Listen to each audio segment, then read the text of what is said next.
दोस्तों, एक हिंदुस्तानी लड़का सऊदी अरब काम करने के लिए चला जाता है और एक शेख के पास नौकरी करने लगता है।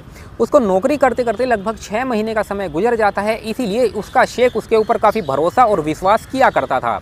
एक दिन शेख उससे कहता है कि तुम मेरे घर पर ही रहना और मेरे घर का भी थोड़ा बहुत ख्याल आप रख सकते हो। अब वो लड़का उसकी बात मान जाता है और अपना सामान उठाता है और शेख के घर पर रहने लगता है। एक दिन शाम के 6 बजे का समय होता है। ये बाथरूम में नहाने के लिए चला जाता है और अपने कपड़े उतार के बाथरूम में नहाने लगता है, लेकिन थोड़ा सा दरवाज़ा खुला रहता है। तभी शेख की पत्नी बाथरूम के पास आती है और इसको झांक कर देखने लगती है। वो जब इसके जवान शरीर को देखती है और इसके काले काले प्राइवेट पार्ट को देखती है तो इस पर मोहित हो जाती है और तुरंत ही अपने कमरे में आ जाती है और लेट जाती है। अब वो इस लड़के के बारे में लगातार सोच रही थी, इसके ख्यालों में वो डूबी हुई थी।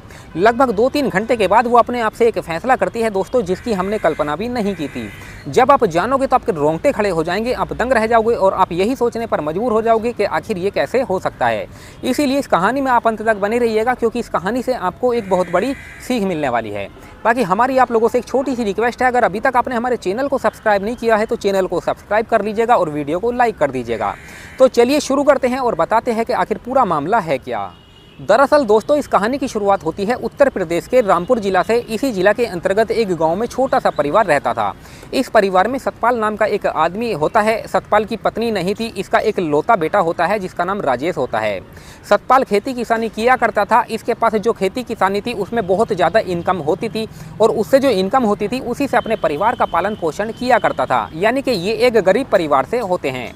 दोस्तों, सतपाल का बेटा राजेश, इसकी उम्र 25 साल के करीब होती है। राजेश कोई काम धंधा नहीं करता था, लेकिन इसके कई सारे दोस्त सऊदी अरब रह के काम किया करते थे। अब एक दिन सतपाल एक फैसला करता है। वो अपने पिता से कहता है कि मैं भी सऊदी अरब जाना चाहता हूँ और अच्छा खासा पैसा कमाना चाहता हूँ।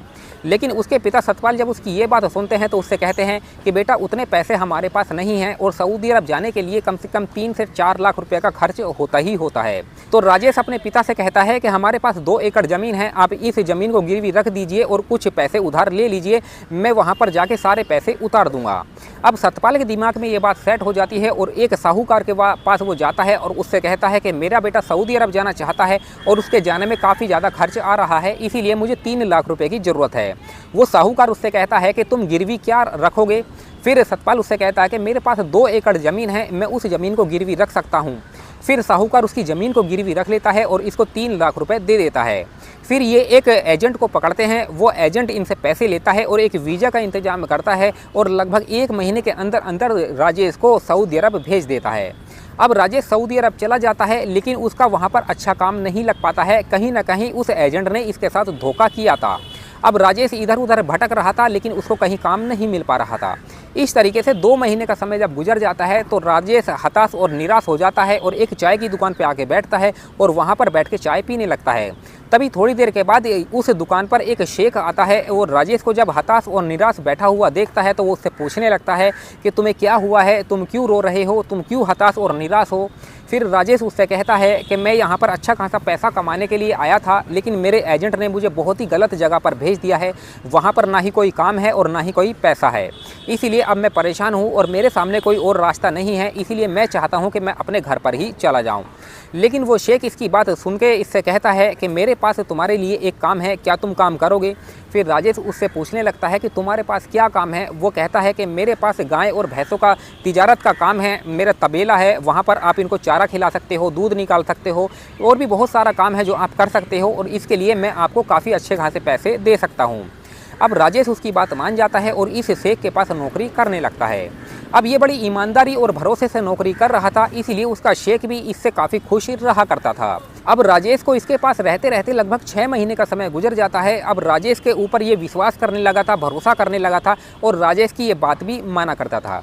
इसीलिए ये शेख एक दिन राजेश से कहता है कि तुम यहाँ पर तबेले में रहते हो, मुझे अच्छा नहीं लगता है, तुम ऐसा करो कि तुम मेरे घर पर ही रहो, मेरे घर का भी थोड़ा बहुत काम कर दिया करना।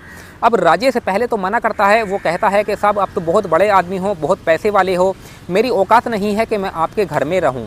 लेकिन वो शेख इसको समझाता है कि कोई बात नहीं है, आप मेरे छोटे भाई की तरह हो, आप वहाँ पर रह सकते हो, कोई दिक्कत नहीं है।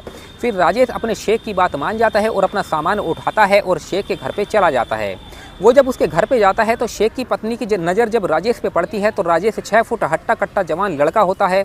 उसकी पत्नी जब इसे देखती है तो इस पर मोहित हो जाती है और इस पर डोरे डालना शुरू कर देती है। दोस्तों, शेख की पत्नी राजेश को अपने प्यार के जाल में फंसाना चाहती थी, लेकिन फंसा नहीं पा रही थी क्योंकि उसका पति घर पर ही रहता था। अब वो इस मौके की तलाश में थी कि उसको किसी तरीके से फंसाया जाए। अब 15 दिन के अंदर अंदर उसको वो मौका मिल ही जाता है। एक दिन शेख राजेश के पास आता है और उससे कहता है कि मैं 15 दिन के लिए कहीं बाहर जा रहा हूँ, तुम काम का ख्याल रखना और घर का भी ख्याल रखना। अब इतनी बात कह के उसका शेख बाहर चला जाता है। अब राजेश तबेले में काम करके शाम के 6 बजे के करीब घर पे आता है और वो सोचता है कि क्यों ना मैं नहा लेता हूँ। फिर वो बाथरूम में चला जाता है और एक एक कपड़े उतार के वो नग्न अवस्था में नहाने लगता है। लेकिन उसके जो बाथरूम का दरवाज़ा होता है वो थोड़ा सा खुला हुआ था। अब शेख की पत्नी यहाँ पर आ जाती है और इसको झाँक कर देखने लगती है। वो जब इसके शरीर को देखती है और इसके काले काले प्राइवेट पार्ट को देखती है तो दंग रह जाती है, उसके होश उड़ जाते हैं और तुरंत ही वो अपने कमरे में आके लेट जाती है और लगातार इसके बारे में सोच रही थी। इसी के ख्यालों में वो डूबी हुई थी। अब इस तरीके से 3 घंटे का समय गुजर जाता है दोस्तों। तो फिर ये औरत अपने मन में एक फैसला करती है और तुरंत अपने कमरे से निकलती है और राजेश के कमरे में पहुंच जाती है। राजेश अपने कमरे में सो रहा था, ये औरत उसको उठाती है। राजेश जब अपनी मालकिन को देखता है तो दंग रह जाता है और उससे कहता है कि मालकिन, इतनी रात को तुम यहाँ क्या कर रही हो। फिर शेख की पत्नी उससे कहती है कि मैं तुमसे थोड़ी बात करने के लिए आई हूँ क्योंकि मैं बोर हो रही थी।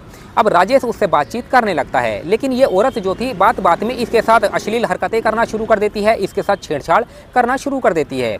लेकिन राजेश इसका कोई विरोध नहीं करता है। अब इसके हौसले और बढ़ जाते हैं और तुरंत ही वो एक एक करके अपने कपड़े उतार देती है।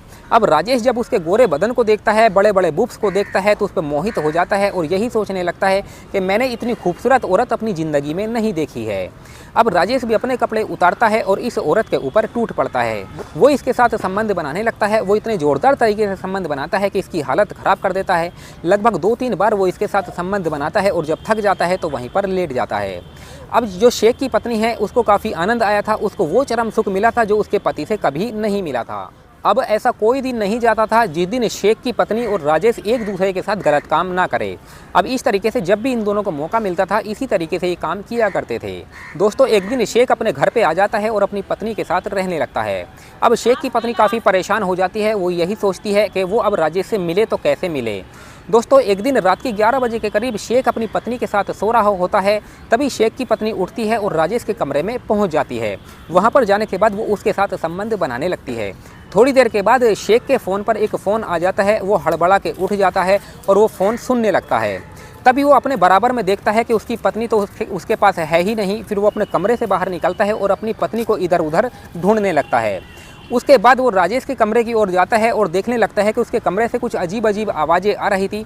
तभी बाहर से वो उसके दरवाजे को पीटने लगता है। अब ये दोनों अपने कपड़े पहनते हैं और फिर अंदर से दरवाज़ा खोला जाता है तो जो शेख की पत्नी होती है वो राजेश के साथ थी। अब उसको काफ़ी गुस्सा आ जाता है और राजेश को मारने पीटने लगता है और तरह तरह की गालियाँ देने लगता है। तभी थोड़ी देर के बाद वो पुलिस बुला लेता है। सऊदी पुलिस वहाँ पर आ जाती है और इसको गिरफ्तार करके लेके चली जाती है। राजेश को 7 दिन तक पुलिस कस्टडी में रखा जाता है। उसके बाद इसको अदालत में पेश किया जाता है। अच्छा, राजेश से पूछा जाता है क्या तुमने शेख की पत्नी के साथ गलत काम किया है। राजेश मना करता है कि मैंने कोई भी गलत काम नहीं किया है। तभी शेख की पत्नी जज साहब को बताती है कि जज साहब, इस लड़के ने मेरे साथ कोई गलत काम नहीं किया है। मेरा पति इसके ऊपर इल्ज़ाम लगा रहा है क्योंकि इस लड़के के पैसे मेरे शेख के ऊपर हैं और इसके पैसे वो देना नहीं चाह रहा है और इसको नौकरी से निकालने की भी कोशिश कर रहा है। इसीलिए जब जज साहब उसकी ये बात सुनते हैं तो मान जाते हैं और इस लड़के को बाइज्जत रिहा कर दिया जाता है और इस शेख के ऊपर जुर्माना लगाया जाता है और इसके ऊपर कार्रवाई भी की जाती है। उसके बाद इस लड़के के जो पैसे होते हैं इस शेख से दिलवा दिए जाते हैं। अब ये लड़का अपने पैसे लेता है और दूसरी जगह नौकरी करने लगता है। वहाँ पर जाके उसको एक ट्रक ड्राइवर की नौकरी मिल जाती है और उसमें सैलरी भी काफ़ी अच्छी खासी थी। तो दोस्तों, इस कहानी को सुनाने का हमारा मकसद आप लोगों को परेशान करना या आपका दिल दुखाना नहीं था, सिर्फ आप लोगों को सचेत और जागरूक करना था कि हमारे समाज में इस तरह के लोग भी रहते हैं जो इस तरह की घटनाओं को अंजाम देते हैं। तो इस कहानी से दोस्तों आपको क्या सीख मिलती है आप हमें कमेंट सेक्शन में बता सकते हैं। बाकी हमारी आप लोगों से एक छोटी सी रिक्वेस्ट है, अगर अभी तक आपने हमारे चैनल को सब्सक्राइब नहीं किया तो चैनल को सब्सक्राइब कर लीजिएगा और वीडियो को लाइक कर दीजिएगा। तो चलिए दोस्तों, मिलते हैं फिर किसी और वीडियो में। तब तक आप अपना ख्याल रखें, अपने परिवार का ख्याल रखें और हमेशा सुरक्षित रहे। धन्यवाद।